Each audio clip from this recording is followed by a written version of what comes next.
Hi guys, I am Ravinder Pathak from Bozon Meditech.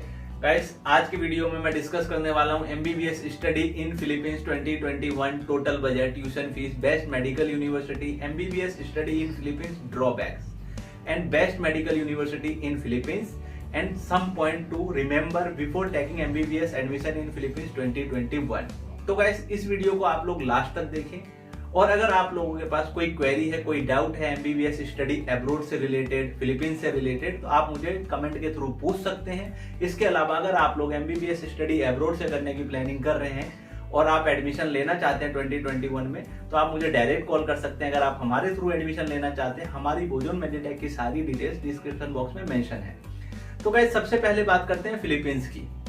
Philippines की capital city Manila है और Philippines का टोटल पॉपुलेशन 10.6 करोड़ है और फिलीपींस की लोकल करेंसी पैसो है और पैसो इंडियन 1 रुपीज एंड 50 पैसे के इक्वल। अब बात करते हैं एलिजिबिलिटी की। MBBS study in Philippines eligibility है पीसीबी में फिजिक्स, केमिस्ट्री, बायो में 50% और एबव मार्क्स आपके होने चाहिए फॉर जनरल कैटेगरी। अगर आप अदर कैटेगरी से बिलोंग करते हैं तो 40% है एंड एबव मार्क्स होना चाहिए। एज लिमिट 17 इयर्स मिनिमम है। इट मींस गाइस कि अगर आप 2021 में एमबीबीएस स्टडी इन फिलीपींस करने की प्लानिंग कर रहे हैं तो 31 ऑफ दिसंबर 2021 आपकी एज 17 इयर्स कंप्लीट हो जानी चाहिए। इसके अलावा नीट क्वालिफाई करके जाना मैंडेटरी है। तो ये एलिजिबिलिटी है, ये बेसिक एलिजिबिलिटी है जो होना चाहिए। इसके अलावा हम कोर्स ड्यूरेशन की बात कर लेते हैं। Course duration MBBS study in Philippines का 5.5 ईयर टू 6 ईयर का है। फर्स्ट 1.5 टू 2 ईयर आपका बीएस कोर्स होता है, उसके बाद 4 ईयर का आपका एमडी कोर्स होता है जिसमें 1 ईयर की इंटर्नशिप इंक्लूड होती है। जो 1.5 टू 2 ईयर्स का बीएस कोर्स है, ये यूनिवर्सिटी टू यूनिवर्सिटी डिपेंड करता है कि आप किस यूनिवर्सिटी में एडमिशन ले रहे हैं। उस यूनिवर्सिटी में बीएस कोर्स का कोर्स ड्यूरेशन क्या है, 1.5 साल है या 2 साल है।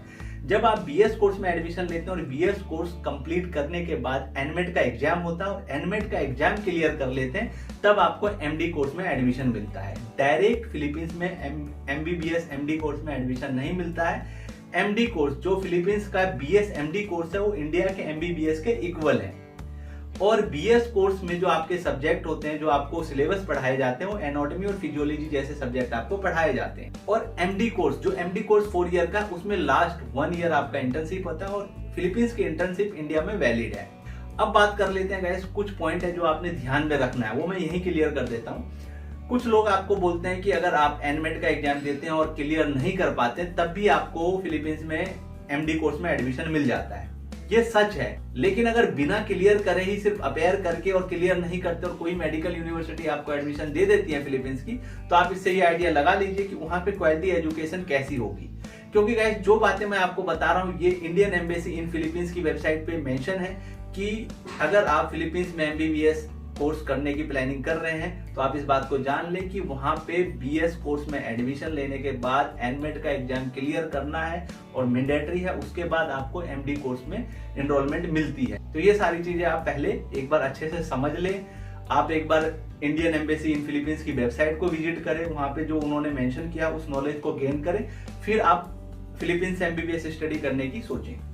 अब अगर हम बात करें यूनिवर्सिटीज की, तो फिलीपींस की टॉप मेडिकल यूनिवर्सिटीज काफी बेस्ट मेडिकल यूनिवर्सिटीज हैं। Education wise quality of education काफी अच्छी है, इंफ्रास्ट्रक्चर काफी अच्छा है, वेल रेनोवेटेड क्लासरूम्स हैं, कैंपस काफी बड़े हैं और फैकल्टी काफी नॉलेजेबल है, वेल क्वालिफाइड है अपने फील्ड में, अपने सब्जेक्ट में। और वहाँ के जो फैकल्टी हैं वो फ्लुएंट इंग्लिश बोलते हैं बिकॉज इंग्लिश स्पीकिंग कंट्री है। आपका entire MBBS course English medium में होता है। तो आप इससे समझ सकते हैं कि लैंग्वेज बैरियर नहीं है। अगर आप फिलीपींस से एमबीबीएस स्टडी कर रहे हैं तो आपको किसी तरह का कोई लैंग्वेज बैरियर नहीं है कि आप कोई अदर फॉरेन लैंग्वेज की स्टडी करें, उसको सीखे, फिर कोर्स को सीखे, ऐसा कुछ नहीं। अब बात कर लेते हैं हॉस्टल्स की। एमबीबीएस स्टडी फिलीपींस से करने की प्लानिंग कर रहे हैं तो आप हॉस्टल के बारे में जरूर जान लें। बिकॉज यूनिवर्सिटीज जितनी भी मेडिकल यूनिवर्सिटी फिलीपींस की, सभी मेडिकल यूनिवर्सिटी फिलीपींस की आपको हॉस्टल प्रोवाइड नहीं करती है। जो मेडिकल यूनिवर्सिटी आपको हॉस्टल प्रोवाइड करती है, उस मेडिकल यूनिवर्सिटी के हॉस्टल के साथ साथ आपको वहां का मेस फूड ज्वाइन करना पड़ता है, जिसका बजट आपका मंथली 10 to 15,000 होता है इन कैंपस, अगर आप कैंपस हॉस्टल में रह रहे हैं। हॉस्टल में जो आपको बेसिक फैसिलिटी प्रोवाइड की जाती है लाइक बेड, अलमीरा, study table, study chair, bed sheet, pillow वगैरह, ब्लैंकेट, ये सारी बेसिक चीजें हैं, फैसिलिटी हैं जो आपको प्रोवाइड की जाती है। इसके अलावा सेफ्टी सिक्योरिटी की बात करें तो सीसीटीवी कैमरास वगैरह लगे होते हैं, तो आप बिल्कुल सेफ और सिक्योर फील करते हैं हॉस्टल्स में। इसके अलावा गाइस, अगर आप लोगों को यूनिवर्सिटी हॉस्टल प्रोवाइड नहीं कर रही है और आप अपार्टमेंट या फ्लैट रेंट पे लेके रह रहे हैं, तो वहां भी सेफ्टी सिक्योरिटी आपकी वैसी ही होती है जैसी यूनिवर्सिटीज हॉस्टल में होती है। सेफ सिक्योर आप पूरी फिलीपींस में, अगर आप हॉस्टल में रह रहे हैं, अपार्टमेंट में रह रहे हैं, यूनिवर्सिटी के हॉस्टल में रह रहे हैं, तो सेम ही फील करते हैं। अगर आप आउट कैंपस रह रहे हैं तो आपका बजट होता है अकोमोडेशन फूड का 10 to 12,000, अगर आप इन कैंपस हैं तो 10 to 15,000। अब बात करते हैं ट्यूशन फीस की। MBBS study in Philippines tuition fees किसी भी मेडिकल यूनिवर्सिटी की सेम नहीं रहती है फर्स्ट टू लास्ट ईयर तक। वेरिएबल ट्यूशन फीस है। आप अगर बीएस कोर्स में एडमिशन लेते हैं तो आप देखेंगे कुछ और ट्यूशन फीस है। उसके बाद जब आप एमडी कोर्स में जाते हैं, फर्स्ट ईयर का कुछ है, लेकिन सेकंड, थर्ड, फोर्थ ईयर में थोड़ा वो डिक्रीज हो जाती है। तो इस तरह first year to last year constant नहीं है ट्यूशन फीस। आप एक बजट बना सकते हैं। एवरेज बजट अगर मैं कहूँ कि आपका ट्यूशन फीस, अकोमोडेशन, फूड किसी भी बेस्ट मेडिकल यूनिवर्सिटी का आप बना के चले तो मिनिमम 32 लाख है और मैक्सिमम 40 लाख तक है। तो एमबीबीएस इन Philippines total maximum budget 40 lakh और मिनिमम बजट 32 लाख तक आप लेके चल सकते हैं।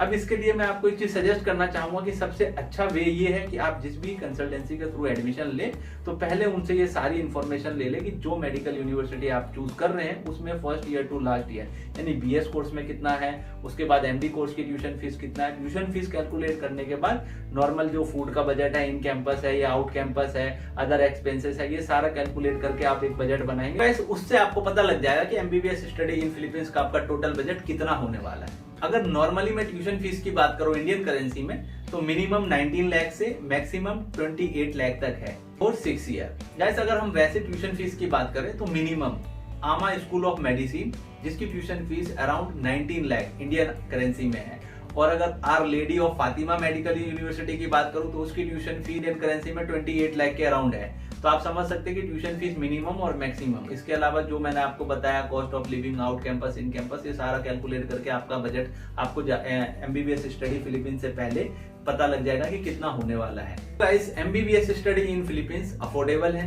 हर साल काफी स्टूडेंट्स इंडिया से जाते हैं फिलीपींस एमबीबीएस स्टडी के लिए, बिकॉज क्लाइमेट भी सिमिलर है, इंडिया जैसा है। इसके अलावा अफोर्डेबल है, फूड की भी कोई प्रॉब्लम नहीं है, इंडियन मेस है, वेजिटेरियन फूड आसानी से आपको मिल जाती है फिलीपींस में। इसके अलावा बीमारियां भी कुछ सेम है वहाँ पे, इससे कि और उसके अलावा पेशेंट इंग्लिश स्पीकिंग कंट्री है तो पेशेंट इंग्लिश में बात करते हैं। तो जब आप लोगों की प्रैक्टिकल ईयर स्टार्ट हो जाती है, हॉस्पिटल में जब इंटरेक्शन होती है पेशेंट से तो इंग्लिश में बात करते हैं, तो आप उनसे अच्छे से बात कर पाते हैं, उनकी प्रॉब्लम अच्छे से समझ पाते हैं, जिससे आपका क्लिनिकल एक्सपोजर अच्छा होता है। और उसके बाद जब आप इंडिया आते हैं तो लाइसेंसिंग एग्जाम जब आप तैयार करते हैं तो उसमें भी आपकी हेल्प होती है। तो गाइस, आप इससे ये समझ सकते हैं कि फिलीपींस में अगर आप एमबीबीएस स्टडी कर रहे हैं तो लैंग्वेज बैरियर किसी तरह की नहीं है। लेकिन गाइस, इसके अलावा कुछ आपको ड्रॉबैक्स और पॉइंट्स याद रखने हैं, जैसे कि एनमेट का एग्जाम। एनमेट का एग्जाम मैंडेटरी है फॉर एमडी कोर्स के लिए, लेकिन यहाँ पे कुछ कंसल्टेंसी आपको ये बोलती है कि आपने एनमेट का एग्जाम अपेयर करना है, क्लियर नहीं करते तो आपको एडमिशन मिल जाएगा। ये सच है, लेकिन आप यहाँ ये सोच सकते हैं कि अगर एनमेट का एग्जाम आप क्लियर करके नहीं जा रहे हैं और बिना क्लियर जिस यूनिवर्सिटी में आपको एडमिशन मिल रहा है उसकी क्वालिटी ऑफ एजुकेशन कैसी होगी। इसके अलावा फिलीपींस की सभी मेडिकल यूनिवर्सिटी हॉस्टल प्रोवाइड नहीं करती है, तो आपको बाहर अपार्टमेंट या फ्लैट में रहना पड़ता है। तो इससे भी आप समझ सकते हैं कि एकदम से आप किसी कंट्री में जा रहे हैं और अपार्टमेंट और फ्लैट रेंट पे लेके रह रहे हैं तो थोड़ी बहुत दिक्कतें उसमें आप फेस कर सकते हैं। कहीं कहीं आपको एजेंट कंसल्टेंसी वगैरह मिसगाइड कर देते हैं, आपको एमडी कोर्स की ट्यूशन फीस बता देते हैं, बीएस का नहीं बताते हैं, और सारे जो बीएस कोर्स के बाद एनमेट एग्जाम है उसमें क्या क्या प्रॉब्लम आती है वो नहीं बताते हैं, एनमेट एग्जाम कैसे होता है ये नहीं बताते हैं। और अगर आप एनमेट एग्जाम अपेयर कर रहे हैं तो एनमेट एग्जाम का जो अटेम्प्ट आपको मिलता है वो 1 to 4 मिलता है। तो सपोज दैट अगर आप first, second, third attempt clear नहीं कर पा रहे हैं, फोर्थ कर रहे हैं या फर्स्ट, सेकंड नहीं कर पा रहे हैं, तो यहाँ आपका स्टडी बजट भी इंक्रीज हो जाएगा।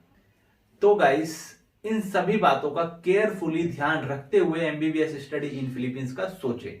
इसके अलावा अगर आप लोगों के पास कोई भी क्वेरी है तो आप कमेंट के थ्रू पूछ सकते हैं। अगर एमबीबीएस स्टडी इन फिलीपींस आपने करना है तो किसी भी टॉप बेस्ट मेडिकल यूनिवर्सिटी में एडमिशन लेने की प्लानिंग है तो आप हमारे बोजोन मेडिटेक के थ्रू ले सकते हैं। हम आपको सिर्फ बेस्ट की टॉप मेडिकल यूनिवर्सिटी में ही एडमिशन कराते हैं जहां आपकी स्टडी हैसल फ्री हो।